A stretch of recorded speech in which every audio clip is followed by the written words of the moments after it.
Hi, everyone. Welcome back to the Potsmoker's Bible. My name is Zion.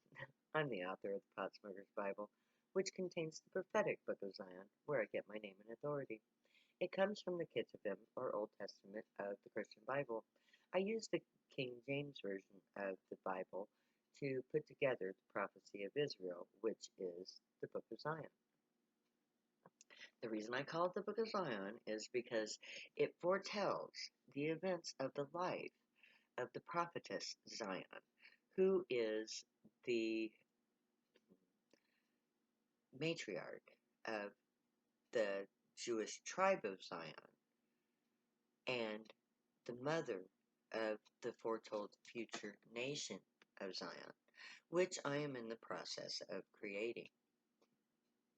Now, I'm creating the nation of Zion through these videos because this video series is my way of informing the world of everything that I have done in regards to the prophecy of Israel.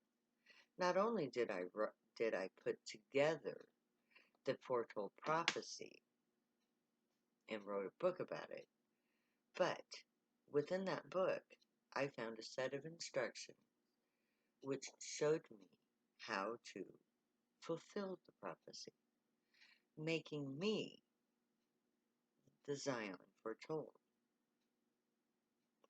Now, to begin with, I qualified to take on that role by being having to correct history. I had a shameful youth. I was widowed in my youth because I was rejected by the Messiah, the person that God had chosen to be my future husband, which set me on a course, a quest, which I'm still fulfilling to this day. And the fulfillment of that quest is the actualization of the foretold events in prophecy by my active will through magic, the science of quantum physics. So I am, in essence, a religious prophet on a political mission using magic through science to achieve my goals. And in so doing, fulfilling prophecy, activating magic as a form of science, and ensuring the survival of life on Earth. Now, when I started all of this, I was 17 years old. I didn't know what I had done.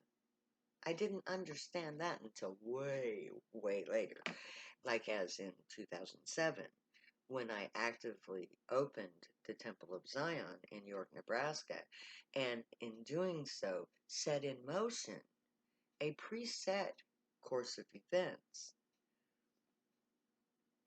preset at the creation of the planet itself. And I did so by following the instructions of the prophecy. Now, when I followed the instructions of the prophecy, it forced me to go outside of theology in order to do so. And through the courses of study that I had to undertake in order to understand what the prophecy was saying, that led me to the events that I'm telling you about in this video series. Now, before I ever started videotaping these segments, I had already fulfilled every stipulation of the prophecy, establishing myself legally, not in name as Zion, because my legal name is not Zion, but establishing myself as the prophetic figure Zion by fulfilling every stipulation of her prophecy. And I did it by learning how to be who I truly am, a telepathic, empathic, medium, psychic person who now understands how to create reality on a moment-to-moment basis by an act of will, which we call magic. Now, I learned how to access the magic quantum field by studying first religion and then, well, first mythology and history, then religion, then science. And I did so with a background of fantasy. I used to play Dungeons and Dragons when I was a teenager, and I've told myself a billion stories in my head and written down a couple. Um, I'm a storyteller by nature, which is exactly what a magician is, a storyteller. You tell a story in the quantum field, and the quantum field responds to that story and makes it real. Now, the quantum field of this particular planet, and every planet like it, was created with a preset condition, certain laws that were immutable to that planet and to reality as a whole. No matter where you go in the universe, matter will always follow the laws of nature. Quantum laws will always apply. And how we interact between the two is where magic lies. So we have to become quantum in order to affect quantum things. And I told you in my last episode that in order to do that, you have to find stillness. And prior to that, I told you that stillness comes from truth. So we take the basic truths of our reality and we use them to manipulate that reality. And we do so through emotional states. Now, first, in order to access the quantum field, you have to learn to calm your emotional state because you can't be at peace. You can't be perfectly still within your being if your emotional state is chaotic. By facing your inner truth, by expressing your emotions in scream therapy, by bringing these two aspects of your personality together, you can find that peace where your emotional state is determined not by past events, but by what is happening now. Because if you're overwhelmed by emotions from your past, you can't find the stillness within yourself to access the quantum field. So first you have to find your truth. You have to still your emotional state, become a calm, clear person who's not always reacting to everything. Because when you react to things, you ping around like a ping pong ball. It's like you just bounce off of walls. That's all you do. You're always just staying in the same place, hitting everything. That's just chaotic. So you have to find that stillness where you don't react to things. You just kind of let things happen, and you do the things that have to be done when they need to be done minimally, because just like with pot, less is more. The less, okay, the more I believe something and infuse my essence into that thing, the less I need to concentrate on it for it to maintain itself. That's how a thought form is created. You think it into being, and then you maintain it with your emotional state, and then you let it build on itself.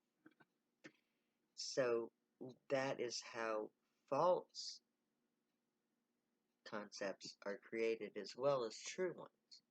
Now, the false ones are not going to stand up to truth, because when truth is activated, it activates the bedrock, the foundation upon which everything stands. So if I activate with my intention the concepts of truth within the quantum field, I'm accessing the matrix itself, the underlying bedrock of our reality. Now, that matrix was set into place by the creators of the matrix. They preset it with conditions. Those conditions follow biology. They followed science. Equal and opposite reactions is a scientific concept. You put force into something, that force is going to affect it as an overall state. When you do something, you don't just do it in a localized condition. You see the effect locally, but it creates a wave of change in reality. If you can become still and truthful, and if you can learn to control at will your emotional state, then you can influence the matrix. You can influence the truth bedrock of the matrix only with truth, only by true means. If there's any falsehood to what you're doing on a cellular quantum level, then it is not going to affect the overall matrix of reality. When I followed the prophecy letter by letter, fulfilling every requirement as stipulated, I gave my energy and my will to that foundation, to the matrix itself, causing the matrix truth to vibrate with energy, and it like an earthquake in the quantum realm in regards to false things. Because when I infused my energy into that preset matrix by fulfilling its stipulations, I created a wave within the foundation of the matrix itself. And that wave, like an earthquake, has disrupted all falseness. Every underlying false thing that is overlaid on that matrix of truth has been shattered. That's why suddenly people are in the streets protesting, where for centuries they've stood silently by. It's because they were activated by the truth, the true matrix, that they bound themselves to when they gave themselves over to the truth. So, let the truth be your guide. Let personal healing be your bedrock and foundation so that you can affect reality too. May the Grey watch over you, guide you, protect you, and keep you from all harm. May they teach you right from wrong, and may you be worthy of them. May your thoughts, words, and deeds reflect truth, good, and light, the unicorn way. Find your joy, pursue your joy, be your joy, and spread your joy. Stay happy and high. Know I love you. Later, because I'll never say goodbye.